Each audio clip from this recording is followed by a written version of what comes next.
అందరికీ హాయ్ అండి. Welcome to Prithvi tarot. అందరూ ఎలా ఉన్నారు? ఈరోజు మన టాపిక్ వచ్చి మీ బ్రేకప్ తర్వాత మీ పర్సన్ ఎలాంటి పరిస్థితుల్లో ఉన్నారు, అంటే ఎలాంటి సిచ్యువేషన్స్ ఫేస్ చేస్తున్నారు, ఎలా ఉన్నారు, తన లైఫ్ స్టైల్ ఎలా ఉంది, తను ఎలా ఉన్నారు అనే టాపిక్ పైన ఈరోజు నేను రీడింగ్ తీయాలనుకుంటున్నానండి. 2 days నుంచి రీడింగ్ రాకపోయేసరికి చాలామంది మెసేజ్ పెట్టారు పర్సనల్గా కానీ నాకు వీడియో కింద కానీ.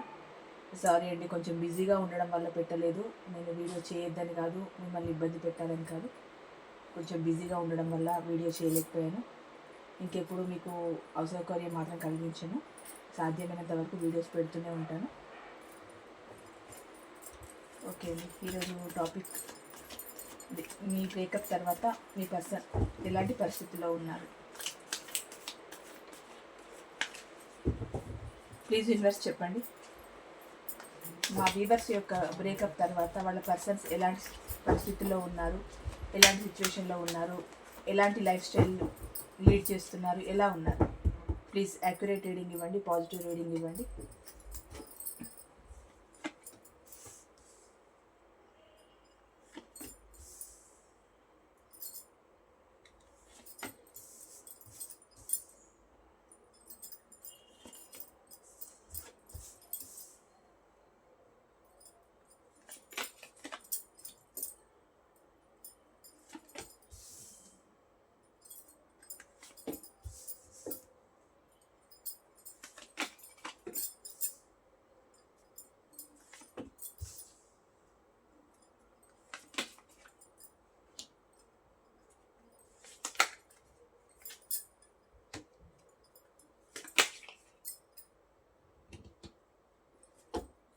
ఓకే అండి, bottom of the deck ace of swords, knight of pentacle, star, 7 of cups.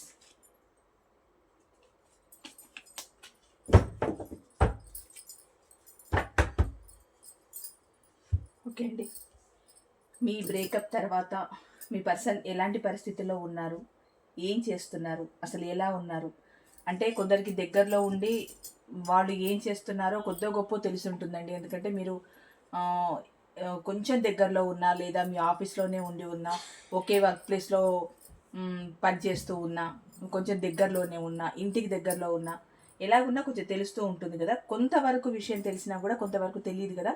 తెలియని వాళ్ళు పూర్తిగానే తెలియకుండా ఉంటారు. అలాంటి వాళ్ళ కోసం అంటే ఏం చేస్తున్నారో అని ఒక క్యూరియాసిటీ అయితే ఉంటుంది కదండి. అది ఏ బ్రేకప్స్ అయినా ఏదైనా ఉంటుంది కదా. అలాంటి వాళ్ళ కోసం ఈ రీడింగ్ అండి. ఇక్కడ ఫస్ట్ ఆఫ్ ఆల్ ఏమనుకుంటున్నారు, ప్రజెంట్ మీ బ్రేకప్ తర్వాత మీ పర్సన్ అన్నీ చూస్తే మీరు తనని ఏదైనా విషయం పైన క్వశ్చన్ చేయొచ్చు, లేదు ఆర్గ్యూ చేయొచ్చు. క్వశ్చన్ ఎందుకు చేస్తారు అని అంటే, తను చేసింది తప్పు గనక ఇలా ఎందుకు చేయాల్సి వచ్చింది, ఇలాంటి పరిస్థితి ఎందుకు వచ్చింది, మనకు బ్రేకప్ అయ్యే సిచ్యువేషన్ ఎందుకు వచ్చింది అని. బ్రేకప్ తర్వాత సహజంగా చాలా తక్కువ మంది అడిగేది, కానీ కొందరు ఏంటి అని అంటే ఇంకా ఎవరికి రిలేషన్ వదులుకోవాలని ఉండదు, కానీ కొందరు ఏంటి అని అంటే వాళ్ళ సెల్ఫ్ రెస్పెక్ట్ని పక్కకు పెట్టి ఎందుకు ఇదంతా జరిగింది అని క్వశ్చన్ చేయని వాళ్ళు కొందరు ఉంటారు. కొందరు ఏంటి అని అంటే ఎందుకు జరిగింది, కారణం లేకుండా ఈ బ్రేకప్ ఎందుకు వచ్చింది, అసలు ఎలాంటి సిచ్యువేషన్లో మేము ఉండాల్సిన పరిస్థితి ఎందుకు వచ్చింది, ఇన్ని సంవత్సరాల ప్రేమలో ఒకేసారి ఏదో కారణంతో ఎందుకు ఈ బ్రేకప్ రావడానికి రీజన్ ఏంటి అని కొందరు రాత్రింబవళ్ళు ఆలోచిస్తారు. ఈ బ్రేకప్స్ ఎలా జరుగుతాయనంటే కారణం లేకుండా జరుగుతాయి. మళ్ళీ వాడు చూపించే కారణాలు ఏమైనా పెద్ద పెద్ద కారణాలు అంటే కాదు, సిల్లీ కారణాలు చూపిస్తారు. మరి సిల్లీ కారణాలు వాళ్ళకి స్టార్టింగ్లో ఉండవా అంటే అన్నీ ఉంటాయి. ఫ్యామిలీ ఉంటుంది, కెరియర్ ఉంటుంది, అన్నీ ఉంటాయి, ప్రతిదీ ఉంటుంది. కాకపోతే ఏంటి అని అంటే మీ లైఫ్లోకి వచ్చినప్పుడు ఇవన్నీ గుర్తురావు. మెల్లిమెల్లిగా వేరే వాళ్ళు తన లైఫ్లోకి వచ్చేసరికి ఇవన్నీ గుర్తొస్తాయి. మళ్ళీ వాళ్ళ లైఫ్ ఎండ్ అయిపోతుంది, వాళ్ళతో రిలేషన్ ఎండ్ అవుతుంది అన్నప్పుడు మళ్ళీ వాళ్ళకు గుర్తొస్తుంది. అంటే చెప్పాను కదండి, నేను ఎప్పుడో ఒక వర్డ్ యూజ్ చేస్తూ ఉంటాను, చైన్ సిస్టమ్ అని. అలాగే ఇంకా వెళ్తూ ఉంటుంది అనమాట. ఇప్పుడు ఏంటి అని అంటే ప్రజెంట్ ఏమనుకుంటున్నారు అని అంటే మీ పర్సన్ మీరు క్వశ్చన్ చేస్తారేమో, మీరు నిలదీస్తారేమో, ఏంటి మరి ఎందుకు వచ్చావు నా లైఫ్లోకి, ఇలాంటి సిచ్యువేషన్ ఒక కారణం చెప్పి నా నుంచి బ్రేకప్ అయి వెళ్ళిపోవడానిక, నన్ను ఇంత బాధ పెట్టడానిక? నువ్వు చెప్పే కారణాలు నీ గతంలో కూడా ఉన్నాయి కదా, మరి అప్పుడు చెప్పలేంది ఇప్పుడెందుకు చెప్తున్నావు? అంటే ఏంటి ఇప్పుడు నీ ఉద్దేశం? నన్ను మోసం చేయడం నీ ఉద్దేశమా? నన్ను ఏడిపించడం నీ ఉద్దేశమా? నీడ్స్ కోసమే నా లైఫ్లోకి వచ్చావా? ఇలా క్వశ్చన్ చేసేవాళ్ళు చాలా అరుదుగా ఉంటారు. కానీ అడిగే వాళ్ళకు మాత్రం సమాధానం వస్తుందంటే నిజానికి అడిగే వాళ్ళకు కూడా సమాధానం రాదు. ఎందుకంటే అక్కడ మోసం చేయాలని వాళ్ళు ఫిక్స్ అయిపోయిన తర్వాత మీకు సమాధానం ఎలా ఇస్తారు? సమాధానం అక్కడ ఇస్తున్నారు అని అంటే ఎంతో కొంత నిజాయితీ ఉండాలి. కొద్దో గొప్పో ఒక 10% అయినా. అసలు ఏది లేని వాళ్ళు మీకు ఎక్కడ సమాధానం ఇస్తారు? ఇవ్వరు. మీరు ఎక్కడ క్వశ్చన్ చేస్తారో అని భయపడుతున్నారండి ప్రజెంట్ అయితే. మీ బ్రేకప్ తర్వాత మీ పర్సన్ మీరు ఎక్కడ తనని క్వశ్చన్ చేస్తారో అని మాత్రం చాలా భయపడుతున్నారు, ఆలోచిస్తున్నారు కూడా. ఇంకోటి ఎలాంటి పరిస్థితిలో ఉన్నారంటే, ఇది ఎలాంటి రిలేషన్ వాళ్ళకైనా అండి, మీ బ్రేకప్స్ తర్వాత వాళ్ళ ఫ్యామిలీతో చాలా హ్యాపీగా ఉంటున్నారండి మీ పర్సన్. అంటే మీ లైఫ్లోకి వచ్చినప్పుడు ఫ్యామిలీ అని అంటే ఇది అర్థం చేసుకోండి. ఇవి ఎలాంటి రిలేషన్కైనా ఇది నేను స్పెషల్గా చెప్పలేను ఆ రిలేషన్ గురించి. ఎలాగనంటే మీ లైఫ్లోకి వచ్చినప్పుడు మీరు బాగా అనిపించారు, ఓకే అన్నారు, వచ్చారు. తర్వాత ఏంటి అని అంటే ఇప్పుడు ఫ్యామిలీ గుర్తొస్తుంది. ఇప్పుడు తన పర్సన్ ఎవరో అంటే తన లైఫ్లో ఉన్న ఆ పర్సన్ ఎవరో వాళ్ళకి ఎక్కువ ప్రిఫరెన్స్ ఇచ్చి వాళ్ళ పిల్లలకు కానీ లేదు వాళ్ళ ఫ్యామిలీకి కానీ వాళ్ళ లైఫ్లో ఉన్న ఆ పర్సన్కి కానీ వాళ్ళకి ఎక్కువ ప్రిఫరెన్స్ ఇస్తూ మిమ్మల్ని పక్కకు పెట్టేస్తారు. మరి గతంలో మీరు లేరా అని అంటే గతంలో మీరు ఉన్నారు, గతంలో వాళ్ళు ఉన్నారు, మీరు ఉన్నారు. కానీ ఏంటి అని అంటే అక్కడ ప్రిఫరెన్స్ కొంచెం తగ్గి మీకు కొంచెం ఇవ్వడం మొదలుపెట్టారు. ఇక్కడ ఏంటి అని అంటే మరి రాను రాను ఎందుకు అక్కడ అంటే ఇక్కడ ఎందుకు చేదేందో అక్కడ ఎందుకు ఇష్టమేందో అలా అని నేను ఫ్యామిలీస్ వదులుకోమని చెప్పట్లేదండి. జనరల్గా సమాజంలో అన్ని రిలేషన్స్ ఉంటాయి కనుక చెప్తున్నాను. ఈ విషయంలో మాత్రం నన్ను తప్పు పట్టద్దు చెప్తున్నానని. కార్డ్స్ వచ్చాయి కనుక చెప్తున్నాను. ఇది ఎలాంటి రిలేషన్కైనా ముందే చెప్తున్నాను. ముందు అన్ని వెనక ముందు ఆలోచించే ఒక రిలేషన్లోకి రావాలి. ఇప్పుడు అక్కడ వాళ్ళని బాధ పెట్టడం కరెక్ట్ కాదు, ఇక్కడ మిమ్మల్ని బాధ పెట్టడం కరెక్ట్ కాదు. ఎందుకంటే వాళ్ళ లైఫ్ని అక్కడ పంచుకోవడానికి ఒక వ్యక్తి వచ్చి ఉన్న తర్వాత ఇంకొక వ్యక్తి జీవితంలోకి రావద్దు. అది చాలా తప్పు.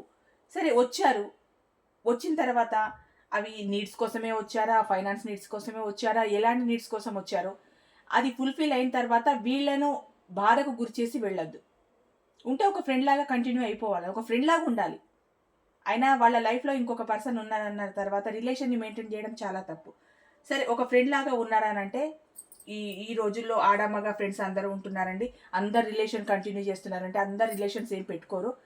చాలా క్లోజ్గా బయటి వ్యక్తులు చూస్తే ఒక ఆడ ఒక మగని చూస్తే నిజంగా వీళ్ళు ఏదో రిలేషన్లో ఉన్నట్టున్నారు అనే ఒక భ్రమ కూడా కలుగుతుంది. కానీ నిజం చెప్పాలంటే వాళ్ళు ఎంతో బెస్ట్ ఫ్రెండ్స్, క్లోజ్ ఫ్రెండ్స్ అయి ఉంటారు. యాక్చువల్గా వాళ్ళకి రిలేషన్ అంటే ఏముండదు. వాళ్ళ మధ్యలో ఉన్న బాండింగ్ ఏంటి అని అంటే ఒక ఫ్రెండ్షిప్ బాండింగ్ అంతే, అలాంటిదే ఉంటుంది. పోనీ అలా అయినా మీతో వాళ్ళతో ఉన్నారనంటే అలా లేరు. ఇప్పుడు స్టార్టింగ్లో వాళ్ళ నుంచి అన్ని నీడ్స్ పొందారు అంటే ఇక్కడ మెయింటైన్ చేస్తూ అక్కడ అవసరాలకు వాళ్ళను మెయింటైన్ చేస్తూ వాళ్ళ దగ్గర నుంచి ఏమేమి నీడ్స్ కావాలో అన్నీ పొందారు. మెల్లిగా ఏంటి అని అంటే తనకు బోర్ వచ్చేసిన తర్వాత వీళ్ళపైన మెల్లిగా అప్పుడు ఫ్యామిలీ గుర్తొచ్చింది. అప్పుడు కూడా ఫ్యామిలీ మీద ప్రేమతో గుర్తొచ్చింది అనుకుంటున్నారా? లేదు, మిమ్మల్ని వదిలించుకోవడానికి ఒక రీజన్ అది. అంటే ఇప్పుడు నేను చెప్పేది ఏంటి అని అంటే మీ పర్సనల్ లైఫ్లోకి ఇంకొక థర్డ్ పార్టీ వచ్చారు. అక్కడ హార్ట్ బ్రేక్ అవుతుంది మీ పర్సన్కి. ఇంకొక థర్డ్ పార్టీ మీ పర్సన్ లైఫ్లోకి రావడం వల్ల అంటే ఫ్యామిలీ ఉంది, మీరున్నారు, అదర్గా ఇంకో థర్డ్ పార్టీ అలా ఉండడం వల్ల ఏమవుతుంది అని అంటే మీ పర్సన్కి మిమ్మల్ని వదిలించుకోవాలి. ఫ్యామిలీని వదిలించుకునే సమస్య లేదు. అక్కడ వదిలించుకోవడానికి ఛాన్స్ ఉండదు, వదిలించుకోరు. ఇప్పుడు ఎవరిని వదిలించుకోవాలి? మిమ్మల్ని వదిలించుకుంటే లైన్ క్లియర్ అయిపోతుంది. మిమ్మల్ని వదిలించుకోవాలంటే ఏదో ఒక కారణం చూపించాలి మీకు. ఏం కారణం చూపించాలి? కెరియర్ పరంగానంటే కెరియర్ ఏంటి అని మీరు క్వశ్చన్ చేస్తారు కదా. ఇక్కడ ఇది ఎలాంటి రిలేషన్ అయినా కదండి, ఒకటే అని చెప్పట్లేదు, ఎలాంటి రిలేషన్ అయినా క్వశ్చన్ చేస్తారు కదా మీరు. కెరియర్ కోసము ప్రేమను వదులుకోవడం ఏంటి, కెరియర్ కోసము నన్ను దూరం పెట్టడం ఏంటి అని మీరు అడుగుతూ ఉంటారు కదా. అందుకని చెప్పి ఏకంగా ఫ్యామిలీ అని చెప్పారనుకోండి ఇంకా మాట్లాడరు మీరు. ఎందుకోనంటే ఈ సమాజంలో కుటుంబానికి మించింది లేదు కనుక ఫ్యామిలీ అనగానే టక్కన స్ట్రక్ అయిపోతారు మీరు. ఇంకా మీకు మాట్లాడడానికి ఇంకో మాటే రాదు. నా ఫ్యామిలీ నేను దూరం చేసుకోవాలా, వాళ్ళకి నేను అన్యాయం చేయాలా, ఇలాంటి మాటలు మాట్లాడిన తర్వాత మీరు ఎక్కడ నోరు మెదుపుతారు? అప్పటి వరకు మీరు ఆ పర్సన్ కోసం ఎంతో బాధపడి ఉంటారు, ఎంతో ఏడ్చుంటారు, ఎన్నో సాక్రిఫైజెస్ చేస్తుంటారు, తన కోసం మీ జీవితాన్ని పణంగా పెట్టుంటారు. కానీ ఒక టైం రాగానే నా ఫ్యామిలీ సఫర్ అవుతుంది, బ్రేకప్. నా కుటుంబం చాలా ఇబ్బందుల్లో ఉంది, బ్రేకప్. మీరు ఫైనాన్స్ నీడ్స్ ఏమైనా ఇవ్వకపోతే నువ్వు నాకు సరైన మనీ హెల్ప్ చేయట్లేదు, బ్రేకప్. ఇంకో అదర్ పార్టీ వచ్చింది లైఫ్లోకి, బ్రేకప్ బ్రేకప్ బ్రేకప్ అంతే. ఇక్కడ ఒక మనిషి అంతగా ఇష్టపడి తన లైఫ్లోకి వచ్చి అంత ప్రాణంగా ప్రేమిస్తూ తన ప్రేమను ఇస్తూ, కేరింగ్ని ఇస్తూ, అన్ని రకాలుగా నీడ్స్ని ఇస్తూ అంత మంచిగా చూసుకున్న మీరేమో ఈ క్షణానికి చేదేపై మీకు బ్రేకప్ చెప్పారు. ఎక్కడో తెలియని మనుషులు, తెలియని చోటు, ఆఫీసులలోనే అనుకోండి, వర్క్ ప్లేసులలోనే అనుకోండి, మీతో ఇంత క్లోజ్గా ఉండి, ఇంత ప్రేమను మీ ముందు ఎక్స్ప్రెస్ చేసి, మీతో ఇంత హ్యాపీగా ఉండి, అసలు మీరే తను, తనే మీరు అన్నట్టు ఉన్న తర్వాత నెక్స్ట్ ఇంకొక దగ్గరికి వెళ్ళిన తర్వాత వాళ్ళ మీద ప్రేమ ఎలా పుడుతుంది? అసలు ఇది ప్రేమేనా? అంటే మీతో హ్యాపీగా మాట్లాడారు, మీతో టైము స్పెండ్ చేశారు, మీకు గిఫ్ట్లు ఇవ్వడము, వాళ్ళకు మీరు గిఫ్ట్లు ఇవ్వడము, నువ్వే ప్రాణము, నువ్వే ప్రపంచము అన్నట్టు ఉండడము, ఇది ఎలాంటి రిలేషన్ అయినానండి? అలాగే ఉండడము, అసలు ఒకరిని వదిలి ఒకరు ఉండకపోవడము, ఒక క్షణం మిమ్మల్ని చూడకుండా ఉండకపోవడము, వాళ్ళని మీరు చూడకుండా ఉండకపోవడం, మీరు వాళ్ళని చూడకుండా ఉండకపోవడం, ఇంత ఒక బాండింగ్ అంత పెరిగిన తర్వాత అమాంతంగా వచ్చేసి నా ఫ్యామిలీ సఫర్ అయిపోతుంది, నా కెరియర్ పాడైపోతుంది అని చెప్పేసి మీకు బ్రేకప్ చెప్పేసి వెళ్ళిపోవడం, ఆ వర్క్ ప్లేస్లో వాళ్ళ మీద అంత ప్రేమ చూపించేయడం, అనుకోకుండా గంటలలో రోజులలో ప్రేమలు ఎలా పుడతాయి? సంవత్సరాల నుంచి ఉన్న మీ ప్రేమేమో పక్కకి వెళ్ళిపోయింది. ఓన్లీ ఏంటి అని అంటే అక్కడ ఒక అట్రాక్షన్, ఆ అట్రాక్షన్ని చూసి, ఆ మనిషిని చూసి అలా ప్రేమించేస్తారా? ఇది ప్రేమ? రూపాలను చూసి ప్రేమ అంటే అందంగా ఉండకపోతే మాత్రం ఎవరు ఇష్టపడతారని అనేవాళ్ళు ఉన్నారు, అంటే అనొచ్చు. కాకపోతే అందం ఒకటే కాదు కదండి, మనిషికి ఒక మంచి మనసు ఉండాలి, ఆ మనిషి మీద ప్రేమ ఉండాలి. అందం ఈరోజు ఉంటుంది, రేపు పోతుంది. ఎంత మహా అయితే ఒక 35 ఏళ్ల వరకు బాగా కనిపిస్తుందేమో స్కిన్ పర్పస్గా కానీ, అందం పరంగా కానీ, తర్వాత చిన్న చిన్నగా మార్పులు వస్తూనే ఉంటాయి శరీరంలో. అందుకని చెప్పి ప్రేమించిన వాళ్ళని వదిలేస్తారా? ఒక్కొక్కరు 70-80 సంవత్సరాలు కూడా దాంపత్య జీవితంలో హాయిగా ఉన్నారు భార్యాభర్తలు. వాళ్ళు ఎంత ఏజ్డ్, చాలా ఏజ్ వచ్చి కూడా నడక కూడా సరిగ్గా నడవరాని స్థితిలో వాళ్ళు ఎంత బాగా ఒకరి కోసం ఒకరు అన్నట్టు, కనీసం వాళ్లకు కాఫీ తెచ్చుకునే అంత ఓపిక లేకపోయినా కాఫీ ఇస్తేనైనా పక్కన కూర్చొని తాగుతారు. అంటే అప్పటికి ఆ వయసు అయిపోయి వాళ్ళకి నిజంగా ఒకరి పనులు ఒకరు చేసుకోవడానికి వాళ్ళ ఒంట్లో సత్తువ లేకపోయినా కనీసం పక్కన కూర్చొని మాట్లాడుకోవడం, ఓ బుక్ చదువుకోవడం, ఓ పేపర్ చదువుకోవడం, ఒక టీవీ చూస్తూ ప్రోగ్రామ్ ఎంజాయ్ చేయడం. అంటే ఏజితో సంబంధమా ప్రేమ? ప్రేమ మనసుకు సంబంధించింది కానీ వయసుకు సంబంధించింది కాదు, అందానికి సంబంధించింది కాదు. కానీ మీ పర్సన్ ఏంటి అని అంటే ఎక్కడో మీతో ఇన్ని సంవత్సరాల జర్నీలో మరి ఎంత అందం చూశారో ఏంటో, లేదు ఎంత ఫైనాన్స్ నీడ్స్ చూశారో, మీరు ఎంత కోటీశ్వర్లై ఉన్నారో ఏంటో తెలియదు, కానీ అమాంతంగా ఇంకొకరు తన లైఫ్లోకి వచ్చేసేసరికి మీకు ఇక్కడ బ్రేకప్ చెప్పి వెళ్ళిపోయారు. అక్కడ ఫ్యామిలీని ఒక రీజన్ చూపించారు, ఇక్కడ థర్డ్ పార్టీ రీజన్ చూపించడం వరకే ఫ్యామిలీ అండి, కానీ అక్కడ అసలు రీజన్ థర్డ్ పార్టీ. ఆ థర్డ్ పార్టీ కోసం మిమ్మల్ని అనరాని మాటలు అనడం, మిమ్మల్ని చీదరించుకోవడం, అసహించుకోవడం, నువ్వు ఊహల్లో బతుకుతున్నావు అనడం, నాకు నీ మీద ఇష్టమే లేదనడం. ఇంకా కొందరు నేను ఒకటి చూశానండి, కామెంట్ నాకు పెట్టారు. ఒక 7-8 ఇయర్స్ నుంచి వాళ్ళు రిలేషన్లో ఉన్నారంట, అంటే చెప్పకూడదు. 7-8 ఇయర్స్ నుంచి రిలేషన్లో ఉండి ఒకరి కోసం ఒకరు ఉండి అంత హ్యాపీగా, అంత మంచిగా హ్యాపీగా లైఫ్ని లీడ్ చేస్తూ సడన్గా ఒక సర్టెన్ టైం వచ్చేసరికి నేను ఒక సిస్టర్ లాగా చూడాలా అన్నారంట. అదేంటది నాకు అర్థం కాలేదు. అంటే జర్నీ జరుగుతున్నంతసేపు ఏమో ఒక టైప్ రిలేషన్, వాళ్ళకి ఇష్టం లేదు, థర్డ్ పార్టీ వాళ్ళ లైఫ్లోకి వచ్చేసారు. లేదు అంటే నేను మగవాళ్ళ గురించి చెప్పట్లేదండి, నేను పర్సనల్గా విన్నాను, చదివాను కనుక చెప్తున్నాను. అంటే ఒకరి బాధలు నేను ఇక్కడ చెప్పకూడదు, కాకపోతే ఇది సడన్గా నాకు గుర్తొచ్చింది. ఎన్నో సంవత్సరాల నుంచి రిలేషన్లో ఉండి ఒక్కసారి సిస్టర్ అనుకోవాలా, నేను బ్రదర్ అనుకోవాలని అంటే అది ఏం రిలేషన్? అది అసలు మనిషికి ఒక మానవత్వం ఉంటుందా? అసలు వాళ్ళు మనుషులేనా? అంటే తల్లికి, చెల్లికి, భార్యకి తేడా లేకుండా ఉండే సొసైటీలో ఉంటున్నారా? అసలు నాకు అర్థం అవ్వలేదు. నాకు చాలా విచిత్రంగా అనిపించింది. అప్పటి వరకు రిలేషన్లో ఉండి సడన్గా మిమ్మల్ని సిస్టర్ అనుకోవాలా, మిమ్మల్ని బ్రదర్ అనుకోవాలా అని అంటే అసలు ఆ పదాలకే అర్థం లేకుండా చేస్తున్నారు. సరే ఇష్టం లేకపోతే సైలెంట్గా వెళ్ళిపోవాలి నోరు మూసుకొని, కానీ ఆ పదాలేంటి, ఆ మాటలేంటి, బాధ అనిపిస్తుంది కదండి. అన్ని రోజులు రిలేషన్లో ఉన్న వాళ్ళకి ఒక్కసారి ఆ మాట అనేసరికి వాళ్ళకి ఎంత మనసుకి బాధ అనిపిస్తుంది. క్షణంలో బ్రేకప్ చెప్పేస్తారు ఆ వర్డ్ నోటి నుంచి వచ్చిన తర్వాత. అలా ఉన్నారండి. 8 సంవత్సరాల రిలేషన్ నడిపి కేవలం ఒక థర్డ్ పార్టీ కోసం మీతోనున్న రిలేషన్ని అంత బ్రేకప్ చేసేసుకొని దానికి కారణం మళ్ళీ ఫ్యామిలీ అని చూపించి మీతో బ్రేకప్ చేసుకొని వెళ్ళిపోయారు. ఇక్కడ థర్డ్ పార్టీ సిచ్యువేషన్లో ఖచ్చితంగా ఉన్నారండి మీ పర్సన్. అందుకే ఇన్ని గేమ్లు ఆడడం. ప్రజెంట్ తన పరిస్థితి ఎలా ఉంది అంటే మీరు ప్రశ్నిస్తారు అన్న భయము ఉంది. ఇక్కడ థర్డ్ పార్టీ ఉంది. ఆ థర్డ్ పార్టీ విషయం డైరెక్ట్ మీకు చెప్పలేక ఫ్యామిలీ రీజన్ చూపించి మీకు బ్రేకప్ చెప్పేసి వెళ్ళిపోయారు. ప్రజెంట్ కూడా మీ పర్సన్ థర్డ్ పార్టీ సిచ్యువేషన్లోనే ఉన్నారు.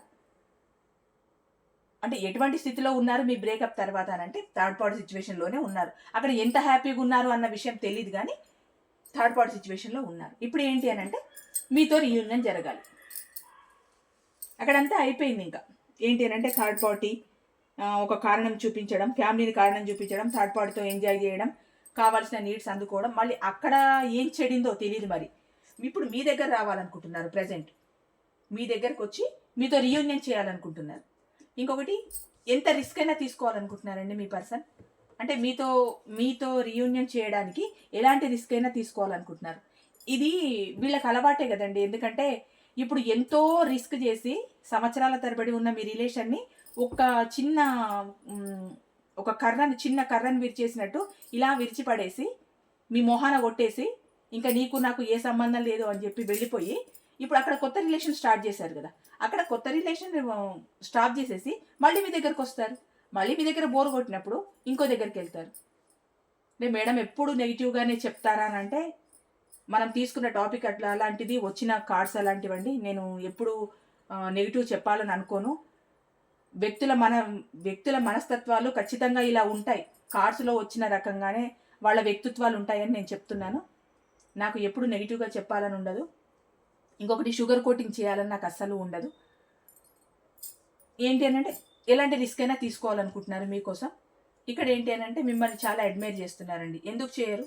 చాలా అడ్మైర్ చేస్తారు. ఎందుకంటే మీ అంత పిచ్చిమొహాలు లేరు కదా. మీరు ఏడవంగానే కరిగిపోతారు, తిట్టంగానే ఏడ్చేస్తారు. అంటే ఎప్పుడు గంగా మీకు తలపైనే ఉంటుంది. అంత ప్రేమతో రాగానే పొంగిపోతారు, తిట్టేసేయంగానే ఏడ్చేస్తారు. అంటే మీరు అమాయక ప్రాణి ఒక్క మాటలో చెప్పాలంటే. అందుకే మీ పర్సన్ ఆటలు ఇంతగానం సాగుతున్నాయి ఇక్కడ. ఇప్పుడు మిమ్మల్ని అడ్మైర్ చేస్తున్నారు. ఎందుకోనంటే నా పర్సన్ లాగా ఎవ్వరు లేరు, నా పర్సన్ లాగా ఎవ్వరు ఉండరు. ఎందుకు ఉండరు పర్సన్ లాగా అంటే ఇప్పుడు అక్కడ థర్డ్ పార్టీ నెత్తి మీద నాలుగేసి పంపించేసినట్టున్నారు. అందుకని చెప్పి ఇప్పుడు నా పర్సన్ మీ గురించి ఇప్పుడు కావాలి. ఈ పర్సన్ బ్రేకప్ చెప్పి వెళ్ళిపోయినప్పుడు ఏమైంది? ఈ పర్సన్ బ్రేకప్ చెప్పడానికి ఆ మనసు ఎలా వచ్చింది? ఒక రిలేషన్ని ఒక బ్రదరా, ఒక సిస్టరా అనడానికి అలాంటి మాటలు ఎలా వచ్చాయి? ఇదనే కాదండి, నేను నిన్న చెప్పాను కదా, అందం పరంగా కానివ్వండి, నువ్వు బాగోలేవని, నీ స్టేటస్ లేదని, నువ్వు నాకు సెట్ అవ్వవని, అసలు నేను నిన్ను ఆ దృష్టితోనే చూడలేదని, ఇలాంటి మాటలు చాలా వస్తాయండి. ఎంత అవమానిస్తారనంటే చెప్పకూడదు, కానీ అంటే నీచంగా మీరే వాళ్ళ వెంబడి పడుతున్నట్టు ఒక సీన్ క్రియేట్ చేసి చూపిస్తారు. ఇది ఎంత అసహ్యంగా ఉంటుంది అంటే, వాళ్ళకు పోనీ మీరే ప్రపోజ్ చేసినా వాళ్ళు లైఫ్లోకి వస్తేనే కదా మీరు రిలేషన్ని కంటిన్యూ చేస్తారు. వాళ్ళు వద్దు అని అంటే మీరు రిలేషన్ని కంటిన్యూ చేయరు కదా. మీకు స్టార్టింగ్లోనే నాకు ఈ రిలేషన్ నచ్చట్లేదు, నేను నిన్న దృష్టితో చూడట్లేదు, నువ్వు వద్దు, నా గోల్స్ వేరే ఉన్నాయి, నాకు వేరే ఉంది, నా ఫ్యామిలీ ఇది ఉంది, అప్పుడే మీకు ఒక మాట చెప్పేస్తే మీరు ఇంత దూరం రారు కదా. లైఫ్లోకి వచ్చేసి మీతో కావాల్సిన నీడ్స్ మీ నుంచి అందుకొని మిమ్మల్ని ఒక భ్రమలో పెట్టి పిచ్చివాళ్ళని చేసేసి మిమ్మల్ని ఎందుకు కొరగాకుండా చేసేసి తర్వాత ఇప్పుడు అసలు నాకు నీ మీద ఆ దృష్టి లేదు అని అంటే అసలు ఆ మనుషుల్ని ఏమనాలో అర్థం కాదు. అసలు వాళ్ళు మనుషులేనా అనిపిస్తుంది. వదులుకోవాలంటే ఇలాంటి పిచ్చి కారణాలు చెప్పి వెళ్ళిపోవద్దు. వదులుకోవడానికి కూడా ఒక గట్స్ ఉన్న కారణాలు కావాలి. అంటే వాళ్ళు సమాజానికి ఏదో మేలు చేసే కారణాలు అయి ఉండాలి. అంటే ఈ ప్రేమలు సమాజానికి పెద్దగా చేసే సేవలు ఏముంటాయని అనొచ్చు చాలామంది.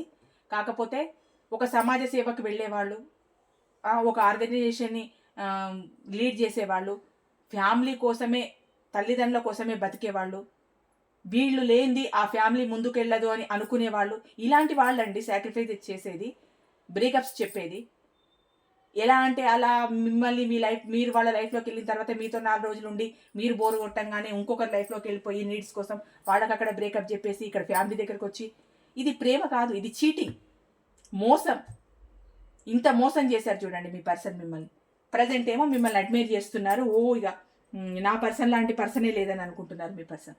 ఇక్కడ ఏంటంటే ఎంత చేసినా ఏం చెప్పినా కూడా తన అహం మాత్రం పోలేదు. చెప్పాను కదా, మీ పర్సన్ అంటేనే అహంకారానికి నిలువెత్తు విగ్రహం.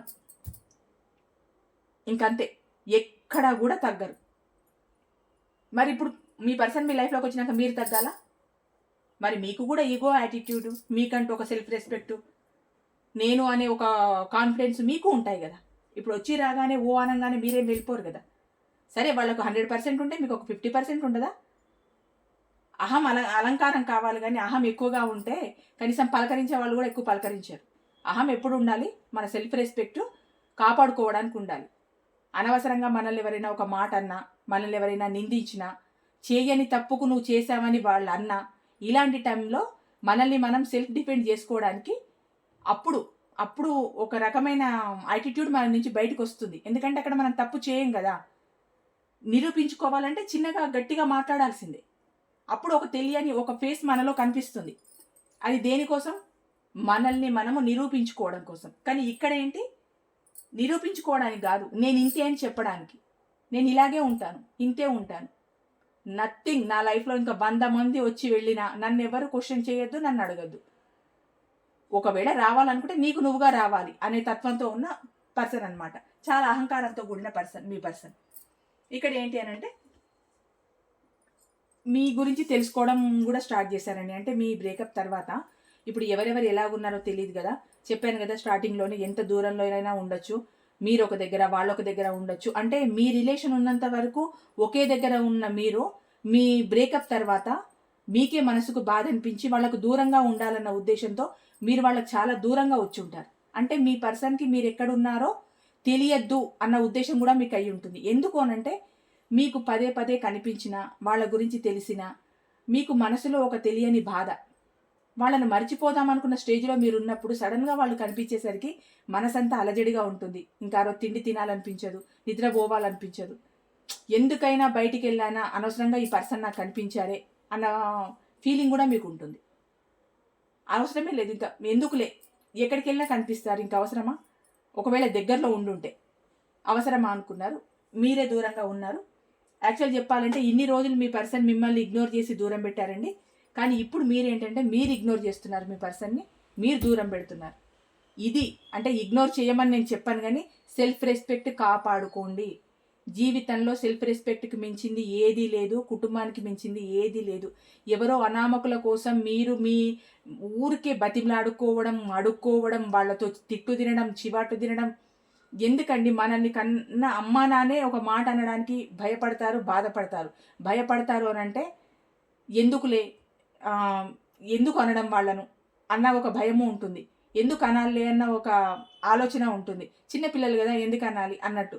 కానీ ఎవరో అసలు సంబంధం లేని మనుషులు వచ్చి మిమ్మల్ని ఇష్టం ఉన్నట్టు మాటలు మాట్లాడుతూ, మీ క్యారెక్టర్ని నిందిస్తూ, మిమ్మల్ని నిందిస్తూ, మిమ్మల్ని ఒక వేస్ట్ పేపర్ లాగా చూస్తూ, అసలు మీకు భవిష్యత్తు లేకుండా చేసి ప్రస్తుతము బతకనివ్వరు, భవిష్యత్తులో బతకనివ్వరు మిమ్మల్ని.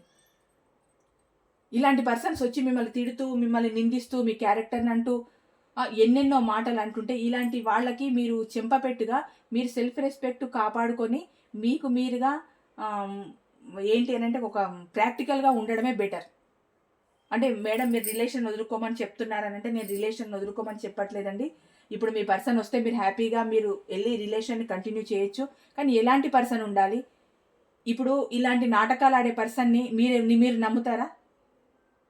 మిమ్మల్ని వదిలేసుకోవడానికి ఫ్యామిలీ రీజన్ చెప్పి అక్కడ ఉండడమేమో థర్డ్ పార్టీ కోసం ఉండి, అక్కడ థర్డ్ పార్టీతో ఎంజాయ్ చేస్తూ హ్యాపీగా ఉంటూ, టూర్లకు వెళ్తూ, మీటింగ్లు అంటూ, అక్కడికి వెళ్తూ ఇక్కడికి వెళ్తూ, వాళ్ళతో ఫోటోలు దిగుతూ, స్టేటస్లు పెడుతూ, వాళ్ళతో మీటింగ్లలో ఎంజాయ్ చేస్తూ, వాళ్ళ పక్కనే ఉంటూ, వాళ్ళని దొంగ దొంగ చూపులు చూస్తూ ఉంటూ, ఇలా ఎన్ని చేయాలో అన్ని చేస్తున్నారు థర్డ్ పార్టీ దగ్గర. మీరు వదిలేసిన తర్వాత అంటే ఒక రకంగా చెప్పాలంటే మీ పర్సన్ చాలా చీప్గా బిహేవ్ చేస్తున్నారని చెప్పాలి. అంటే మీరు చూసారా మేడం అలా చెప్తున్నారు అని అంటే సిచ్యువేషన్ చెప్పడానికి అనుభవమే అవసరం లేదండి, ఈజీగా చెప్పేయచ్చు. ఎందుకంటే కార్డ్స్ కూడా అలాగే వచ్చాయి కదా, థర్డ్ పార్టీ కార్డ్స్ 2 వచ్చాయి. అక్కడ ఎంజాయ్ చేయడానికి ఏది వదులుకోరు మీ పర్సన్, ఎటువంటి అవకాశాన్ని కూడా మీ పర్సన్ వదులుకోరు. ఇంకా నేను అంటున్నానని కాదు కానీ కాళ్ళు గడిగి నెత్తి మీద పోసుకోవడానికి కూడా వెనకాడరు. అంత చీప్ ట్రిక్స్ ప్లే చేస్తున్నారు థర్డ్ పార్టీ కోసం. తర్వాత ఇప్పుడు ఏంటి అని అంటే అక్కడ అవి చేస్తున్నారు, మళ్ళీ మీ లైఫ్లోకి రావాలి. మీ లైఫ్లోకి రావాలి అని అంటే మనీ మళ్ళీ మీ లైఫ్లోకి ఎందుకు రావాలనుకుంటున్నారు అని అంటే పెంటికల్లో ఆఫర్ చేయడానికి, డబ్బుల కోసం మాత్రమే మీ లైఫ్లోకి రావాలనుకుంటున్నారు. అంటే ఇక్కడ గతంలో జరిగిన వాటిని తలుచుకొని బాధపడుతున్నారు, మళ్ళీ మీ లైఫ్లోకి రావాలనుకుంటున్నారు, మీతో న్యూ బిగినింగ్ చేయాలనుకుంటున్నారు. అంటే డబ్బు కోసమే రావాలి, డబ్బు ఒకటి మైండ్లో ఉందండి. ఇక్కడ ఎమోషనల్తో కూడిన ప్రేమ కన్నా మనీ అనేది ఎక్కువగా ఉంది. మనీకి ప్రిఫరెన్స్ ఎక్కువ ఇస్తున్నారు మీ పర్సన్. అంటే ఇక్కడ పెద్దగా పెంటికల్ కార్డ్స్ ఎక్కువ రాలేదు, వచ్చింది ఏదో 1 అరా. కాకపోతే ఏంటి అని అంటే మీ పర్సన్ వ్యక్తిత్వం ఎలాంటిది అని అంటే అక్కడ థర్డ్ పార్టీని ఫ్యామిలీకి కోసమని మిమ్మల్ని వదిలేసి మళ్ళీ మధ్యలో థర్డ్ పార్టీని పట్టుకొని ఇప్పుడు థర్డ్ పార్టీ దగ్గర చేసే ఎంజాయ్మెంట్ అంతా చేస్తూ అక్కడ ఏదో బోర్ కొట్టి లేకపోతే అక్కడ ఏదో నీడ్స్ అందక మళ్ళీ మీ దగ్గరకు వచ్చి మళ్ళీ మీ దగ్గర నీడ్స్ కావాలని కొంతకాలం మీ దగ్గర ఉండి మళ్ళీ అక్కడ కరెక్ట్గా ఉండేసరికి ఇంకొక దగ్గరికి వెళ్ళిపోయి చెప్తున్నాను కదా, ఇదంతా చైన్ సిస్టమ్ లాగా నడుస్తూ ఉంది. మీ పర్సన్ ఒకవేళ మీ దగ్గరకు వచ్చినా కమిట్మెంట్ మాత్రం ఇవ్వరు. ఒక అవసరానికి వస్తారు, ఆ అవసరం తీరిపోగానే మళ్ళీ వెళ్ళిపోతారు. అంతేగాని కమిట్మెంట్ ఇచ్చే వ్యక్తి కాదు మీ పర్సన్. నేను ఇప్పుడు ఇన్ని రోజుల నుంచి రీడింగ్స్ తీస్తున్నాను, ఎక్కడా కూడా కమిట్మెంట్ ఇస్తారు అన్న కార్డ్స్ సరిగ్గా రానేలేదు నాకు ఎప్పుడు. అంటే మీ పర్సన్ మెంటాలిటీ ఏంటో ఇక్కడ కార్డులో తెలిసిపోతుంది. మీకు ఇచ్చారండి? నాకు మీకు కమిట్మెంట్ ఇచ్చుంటే నాకు కామెంట్స్ పెట్టండి. నేను రీడింగ్ స్టార్ట్ చేసినప్పటి నుంచి నన్ను ఫాలో అవుతున్న వ్యూవర్స్ ఎవరైనా ఉంటే మీకు కమిట్మెంట్స్ ఇచ్చారా నాకు కామెంట్ బాక్స్లో పెట్టండి. ఇక్కడ ఏంటంటే కొంచెం ఎమోషనల్గా ఫీల్ అవుతున్నారు. అంటే ఇప్పుడు ఏమవుతుంది అని అంటే తన అనుకున్న రీతిలో థర్డ్ పార్టీ దగ్గర ప్రజెంట్ సిచ్యువేషన్లో లేదు, గతంలో ఉంది. మీ నుంచి వెళ్ళిపోయిన తర్వాత చాలా వేషాలు వేశారు థర్డ్ పార్టీ దగ్గర. చెప్పాను కదా, పక్కన ఉండి ఫొటోస్ దిగడం, స్టేటస్లు పెట్టుకోవడం, ఇంకా వాళ్ళే ప్రపంచంగా ఉండడం. ఇప్పుడు వాళ్ళు తప్పితే ఇంకెవరు అసలు 1% కూడా వాళ్ళ కాళ్ళ కిందికి అసలు రారు అన్నట్టు లెవెల్లో వాళ్ళు అంత లెవెల్లో ఉన్నారు. అప్పుడు ప్రజెంట్ ఏంటంటే అక్కడ సిచ్యువేషన్ ఏదో బ్యాడ్ జరిగిందండి మీ పర్సన్కి, అక్కడ ఏదో హార్ట్ బ్రేక్ జరిగింది థర్డ్ పార్టీ సిచ్యువేషన్లో మీ పర్సన్కి. మరి అది మనీ పరంగానా, వేరే నీడ్స్ పరంగానా, లేకపోతే ఒకే ప్లేస్లో వర్క్ చేస్తూ ఉంటే వర్క్ పరంగానా. ఎందుకంటే వాళ్ళ స్థాయి పెద్దదై ఉంటుంది, వీళ్ళ స్థాయి కొంచెం చిన్నదై ఉంటుంది. అక్కడ వర్క్ పరంగా ఏదైనా మాట అనాల్సి రావచ్చు. రిలేషన్లో ఉన్నంత మాత్రాన వర్కే, రిలేషనే కదా, అలాంటి మాటలు ఏమైనా రావచ్చు. నువ్వెంత అంటే నువ్వెంత అనుకోవచ్చు. అలాంటి సందర్భాల్లో మీ పర్సన్కి హార్ట్ బ్రేక్ అయిపోయింది థర్డ్ పర్సన్. ఇప్పుడు మీ దగ్గర ఏంటంటే గడిచింది మొత్తం తలుచుకుంటున్నారు. ఒక రకంగా మిమ్మల్ని మీ గురించి వేరే వాళ్ళ దగ్గర అడుగుతున్నారు. అంటే మీ గురించి తెలుసుకోవాలన్న ఆరాటం మీ పర్సన్కి ఎక్కువగా కలిగిందండి. ఇప్పుడు మీకు మ్యూచువల్ ఫ్రెండ్స్ ఎవరైనా ఉంటే వాళ్ళ ద్వారా కానీ, లేదు ఇంకెవరైనా వేరే వాళ్ళ ద్వారా తెలుసుకోవడం మీ గురించి, గతంలో జరిగిన దాని గురించి అంతా తలుచుకొని బాధపడడం, ఒకలాంటి డిప్రెషన్లో బాధలో ఉండి మీ దగ్గరికి రావాలనుకోవడం, మీకు ఒక ఆఫర్ చేయాలనుకోవడం, కానీ కమిట్మెంట్ ఇవ్వరు. వస్తాననుకుంటున్నారు కానీ కమిట్మెంట్ ఇవ్వరు. ఒకలాంటి ఎమోషనల్తో కూడిన ఫీలింగ్ కలుగుతుంది మీ పర్సన్కి. అంటే ఇన్ని రోజులు మిమ్మల్ని ఏడిపించారు కదా, ఇప్పుడు జస్ట్ మీరు ఒక బకెట్ కన్నీళ్లు గారిస్తే మీ పర్సన్ ఇప్పుడు జస్ట్ ఒక గ్లాస్ వాటర్ కళ్ళ నుంచి వస్తున్నాయి. మీకు ఒక బకెట్ అయితే మీ పర్సన్కి ఒక గ్లాస్ వస్తున్నాయి. ఇలా జోకులు వేస్తున్నాను అనుకోకండి, అలా ఉన్నారు, అలా బిహేవ్ చేస్తున్నారు అనమాట. అంటే మీ ఇక్కడ ఎమోషనల్గా ఉన్నారు అని అంటే అబ్బో ఎంతో బాధపడిపోతున్నారు అని మీరు అనుకోవచ్చు, కానీ ఆ బాధ అంతా తన నీడ్స్ కోసమేనండి. అంటే ప్రతిదీ నెగిటివ్ చెప్తున్నానని కాదు, వచ్చిన కార్డ్స్ని బట్టి ఇక్కడున్న సిచ్యువేషన్ బట్టి చెప్తున్నాను. నిజంగా మీ పర్సన్ అంత జెన్యూనే అయితే ఇంత ఏడుపు అవసరం లేదు. డైరెక్ట్గా మీ దగ్గరకు వచ్చి మీ చేతులు పట్టుకొని సారీ తప్పైపోయింది, నేను ఇంకోసారి ఎవరి జీవితాల్లోకి వెళ్ళను, ఉన్నా పోయినా నీతోనే నా సర్వస్వం, నేను నీతోనే ఉంటాను, నాకు ఇంకెవ్వరు అవసరం లేదు, ఏదో తప్పైపోయింది క్షమించేసే అని ఒక మాటతో మీ దగ్గర క్షమాపణ కోరి మీ లైఫ్ని మళ్ళీ లీడ్ చేయొచ్చు మీ పర్సన్, ఒకవేళ నిజంగా జెన్యూన్ అయ్యి ఉంటే. కానీ వాళ్ళు ఇలా బిహేవ్ చేస్తారు. అంటే మళ్ళీ రావాలి ఏవో నీడ్స్ కోసం.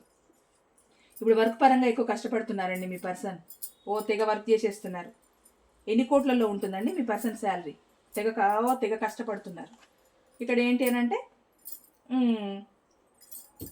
ఆలోచిస్తున్నారు, కష్టపడుతున్నారు, పెంటికల్ కోసం ఆలోచిస్తున్నారు, ఇక్కడ ఆలోచిస్తున్నారు, ఇక్కడ ఇటు రిలేషన్ కోసం అటు పెంటికల్ కోసము. అంటే మళ్ళీ మీ దగ్గరికి రావాలనుకునేది మాత్రం డబ్బు కోసమేనండి. ఏదో అక్కడ గతంలో పొందిన ప్రేమని అంటే మీరు ఎలాగైనా ఆదరిస్తారు కదా, తనకి ఎలాగైనా నీడ్స్ని అందిస్తారు కదా, ఆ ఒక నమ్మకం మీ పర్సన్కి ఉంది. అందుకే మిమ్మల్ని పిచ్చివాళ్ళు అన్నాను నేను. మీ పర్సన్కి ఆ నమ్మకం ఉంది. ఎప్పుడు వచ్చినా మీరు యాక్సెప్ట్ చేస్తారు. నథింగ్ టు వరీ అనుకుంటున్నారు మీ పర్సన్. ఇంకో 10 ఏళ్ళకి వచ్చినా సరే మీరు ఎలాగో మీ పర్సన్నే తలుచుకుంటూ ఏడ్చుకుంటూ ఉంటారు కదా, మీ పర్సన్ కూడా 10 ఏళ్ళకి వచ్చేసి మళ్ళీ సారీ అని చెప్పు, అదో ఇదో అని చెప్పి ఏదో కన్నా బుజ్జి ఏదో అంటూ మళ్ళీ మీ లైఫ్లోకి రావడం, మీరు కాంప్రమైజ్ అయిపోవడం, మళ్ళీ తనకు కావాల్సిన నీడ్స్ని అందించడం. ఇక్కడ మీది సోల్మేట్ కనెక్షన్ లాగా ఫీల్ అవుతున్నారు మీ పర్సన్. అంటే ఒక అన్కండిషనల్ లవ్ లాగా ఫీల్ అయిపోతున్నారు. అంటే మీరు గతంలో నిజానికి మీ పర్సన్ ఇంత మోసం చేసినా కూడా మీ పర్సన్కి మీరు అన్కండిషనల్ లవ్వే ఇచ్చారు. మీ ప్రేమ ముందు అసలు ఏది సరిపోదు. నిజం చెప్పాలంటే మీ పర్సన్ లైఫ్లో ఏది సరిపోదు. అంత ప్రేమను అందించారు మీరు, అంతకు మించిన ప్రేమను అందించారు. నిజంగా అలాంటి ప్రేమను పొందలేకపోవడం వాళ్ళ దురదృష్టం. మీరు అందించినంత ప్రేమ ఎవరు అందిస్తారు తన జీవితంలో? అలాంటి వాళ్ళే వస్తారు, థర్డ్ పార్టీస్. అవసరాల కోసం వస్తారు. వాళ్ళు ఏ రేంజ్లో ఉండనివ్వండి, వాళ్ళ అవసరాల కోసం వచ్చి వాళ్ళ అవసరం తీరిన తర్వాత తన్నేసి వెళ్ళిపోతారు. అలాంటి వాళ్ళు కావాలి మీ పర్సన్కి. కానీ మనసు నిండా ప్రేమ పెట్టుకొని మీరే ప్రపంచం అన్నట్టు ఉన్న మీరే అవసరం లేదు. మీకు బ్రేకప్ చెప్పి వెళ్ళిపోయారు. ఇప్పుడేమో మీది సోల్మేట్ కనెక్షన్ లాగా ఫీల్ అవుతున్నారు, మిమ్మల్ని అడ్మైర్ చేస్తున్నారు. అంటే ఇంకా తన ప్రపంచం అంతా మీరే అనుకుంటున్నారండి. ఒక మాటలో చెప్పాలంటే నా ప్రపంచంలో ఇంకేం లేదు, నా ప్రపంచం అంతా నా పర్సనే అనుకుంటున్నారు. మీ దగ్గర రావాలనుకుంటున్నారు. మీకు ఒక న్యూ ఆపర్చునిటీ అంటే కొత్త అవకాశం ఇవ్వాలనుకుంటున్నారు. మీతో న్యూ బిగినింగ్ చేయాలనుకుంటున్నారు మీ పర్సన్. ఓవరాల్గా ఏంటి అని అంటే మీ పర్సన్ ప్రజెంట్ ఉన్న పరిస్థితి ఎలా ఉంది అని అంటే మీరు మీ పర్సన్ ఏమైనా ప్రశ్నిస్తారేమో అని భయపడుతున్నారు. గతంలో చేసిన తప్పులకి, బ్రేకప్ ముందు తప్పు చేసి బ్రేకప్ వచ్చింది కదా సిచ్యువేషన్, భయపడుతున్నారు మీరు ప్రశ్నిస్తారేమో అని చెప్పి. థర్డ్ పార్టీ తన లైఫ్లో ఉంది అని అంటే, ఉన్నది అంటే మీరు ఎక్కడ మళ్ళీ ఏమంటారు అని చెప్పి ఫ్యామిలీని ఒక కారణంగా చూపించారు. కానీ నిజానికి ఫ్యామిలీ దగ్గర కూడా హ్యాపీగా ఉంటున్నారు. ఇది ఏ రిలేషన్ వాళ్ళకైనా చెప్పాను కదా, చాలా హ్యాపీగానే ఉన్నారు.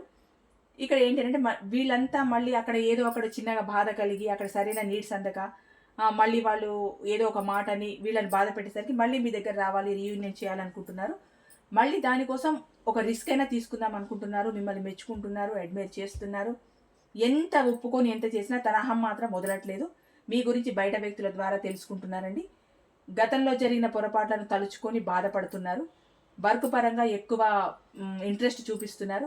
డబ్బు కోసం ఆలోచిస్తున్నారు. వర్క్ మీద ఎక్కువ ఇంట్రెస్ట్ చూపిస్తున్నారు. ఇటు రిలేషన్ పరంగా ఎఫర్ట్స్ పెట్టాలనుకుంటున్నారు, ఆలోచిస్తున్నారు. అటు డబ్బు పరంగా ఎఫర్ట్స్ పెట్టాలనుకుంటున్నారు, ఆలోచిస్తున్నారు. మిమ్మల్ని ఒక సోల్మేట్ లాగా ఫీల్ అవుతున్నారు. మీ పర్సన్ రావాలనుకుంటున్నారు మీ దగ్గరికి, కానీ కమిట్మెంట్ ఇచ్చే పరిస్థితిలో లేరు. కమిట్మెంట్ మాత్రం ఇవ్వరు. ఒక కొత్త ఎమోషనల్తో కూడిన ఒక బాండింగ్, ఒక చిన్న ఎమోషనల్ టచ్ మనసులో ఏర్పడింది.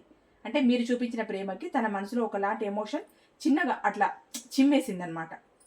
ఇక్కడ ఏంటంటే మీతో న్యూ బిగినింగ్ చేయాలనుకుంటున్నారు, మీ దగ్గరికి రావాలనుకుంటున్నారు. ఇదండి ఈరోజు topic. Thank you so much.